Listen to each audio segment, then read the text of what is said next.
Hey, it's ODB, the Lincoln Addict. I'm going to go live here on Facebook, Instagram, and YouTube. Thanks for those that joined in earlier. I have some big news to share related to Barrett-Jackson. Congratulations to Ali from Isotope Wheels.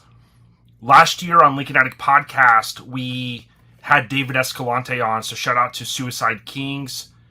And he called Ali, and when Ali came on the show, I had asked him, hey, can you hint at what you have coming for next year? And he did. He said, hey, we're going to bring something out that I think a lot of people are going to appreciate.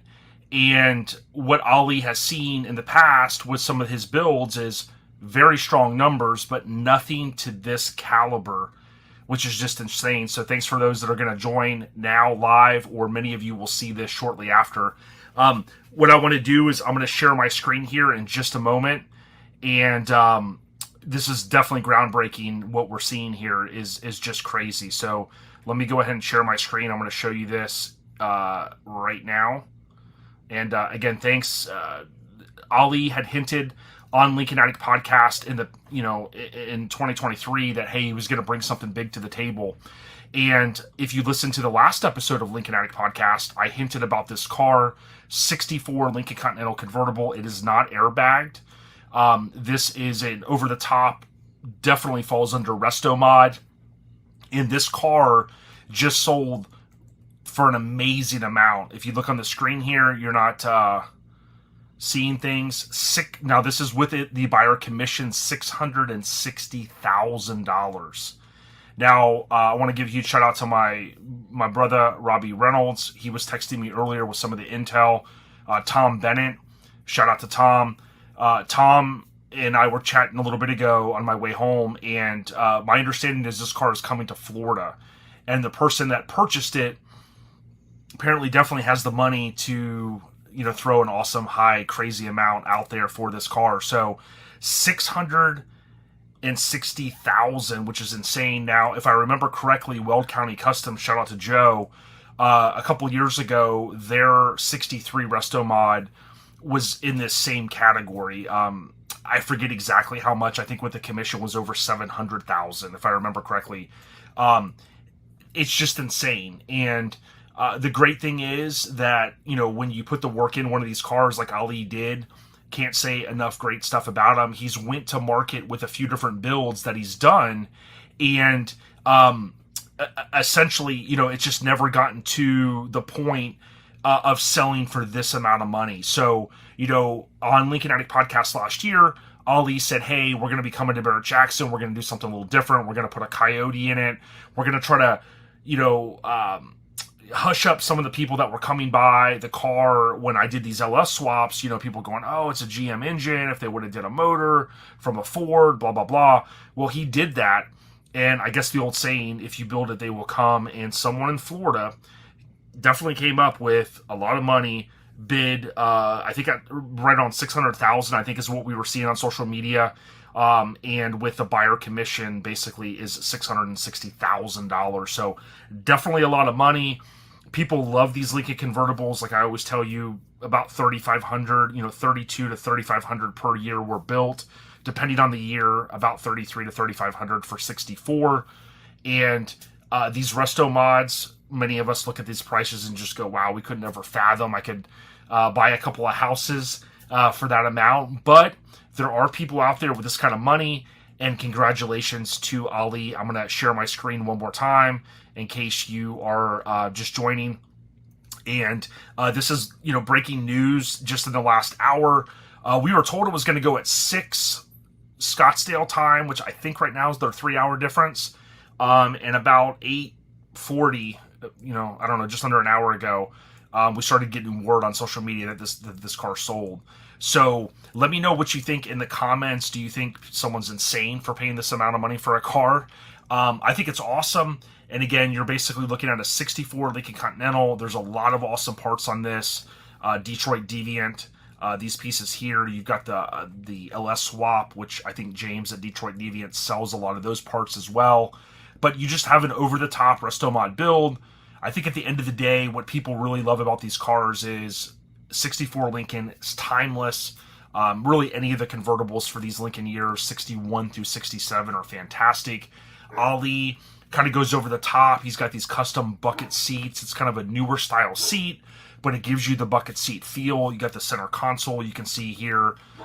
You've got kind of a aftermarket tilt column, which is going to be important for a lot of people depending on how tall they are.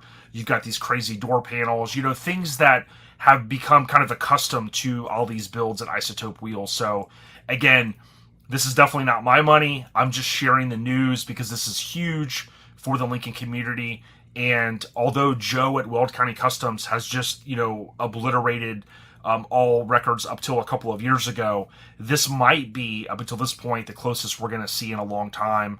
Let me know, again, in the comments if you think this is outrageous or what your opinion is. I certainly want your opinion. But again, this car is not airbagged, if I remember correctly. I think it's on coilovers, which is a little bit different.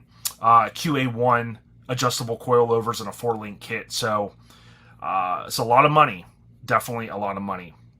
I'll stay on here just for a couple minutes. I know there's a few people on. If you have any questions, I don't know if they all come in to my chat here through my StreamYard, but again, thank you guys so much for the support. If you like any of my photos or anything, I just do this stuff for fun. It's just a hobby, and I definitely appreciate it. I do another podcast, which is called Our Lifestyle Podcast.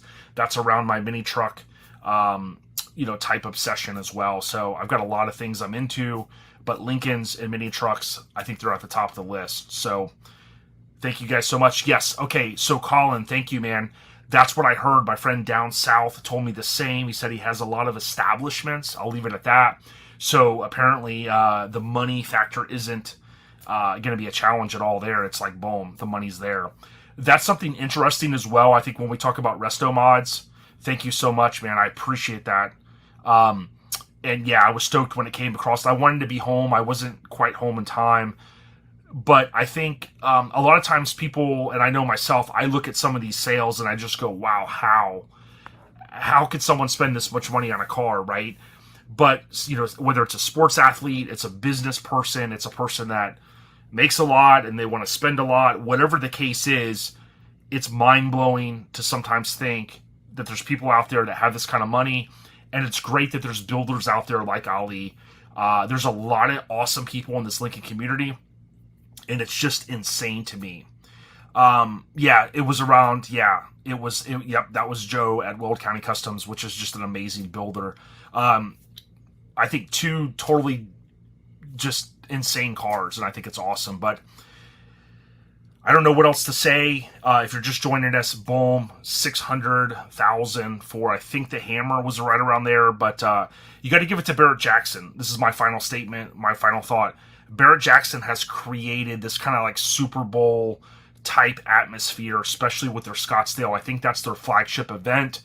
And certainly if I owned Barrett-Jackson, if you own any business, what do you want? You want the money to be coming in, right? You want to be able to provide that service. And the service they provide is putting a lot of eyes from people who have money. Sometimes people joke around. These guys are there, they're drinking, whatever.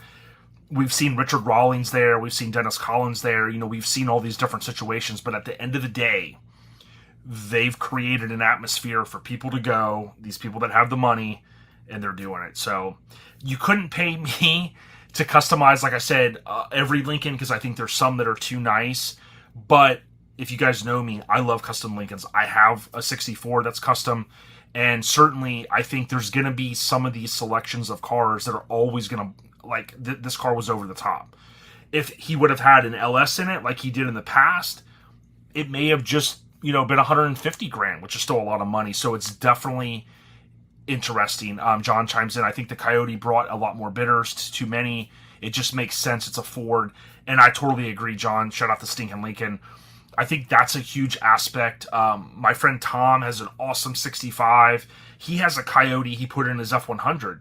And he did almost all of it at his house. So shout out to Tom. And I keep telling Tom, let's get a Coyote in that awesome 65 and see what it does. So we'll have to see if he decides to go that route. But certainly the resto mods in this car community that we're in now, going for a lot of money. And I guess one last thing is the C10 truck. So I'm into trucks. they are also going for an insane amount of money. I mean, things that aren't even on the level of what Ali did. I was seeing prices over $300,000 for a pickup truck with an LS engine in it. So whatever people are doing, whether it's a write-off or whatever they're doing, they've got more money than I do. I'm not afraid. I'm not ashamed to say that. But again, shout out to Stinking Lincoln. If you need parts, hit him up. I always want to give a shout out to Chris Dunn as well at Lincoln Land. Plenty of good people out there. Support the Lincoln community. Do not get scammed. John and I did a whole podcast. There's people out there that all the time they're going to send you messages and go, hey, I got these parts.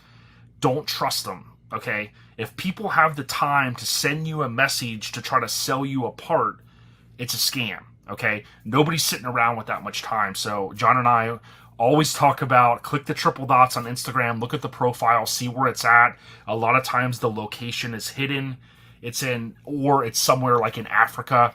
Nothing against Africa, but we don't know anybody in Africa that has a part stash with bucket seats and non-pitted parts and perfect chrome and NOS parts. It just ain't happening. Thank you so much, AB3.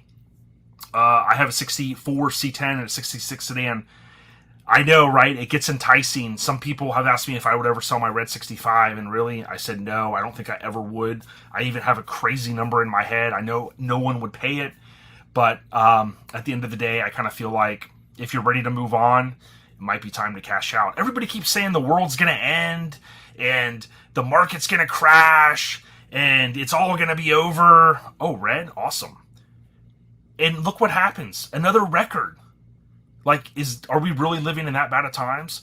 I wish diesel fuel would go down a little bit. I do have a diesel truck, but hey, it is what it is. Much love to everyone out there. Red Lincoln's on the rise.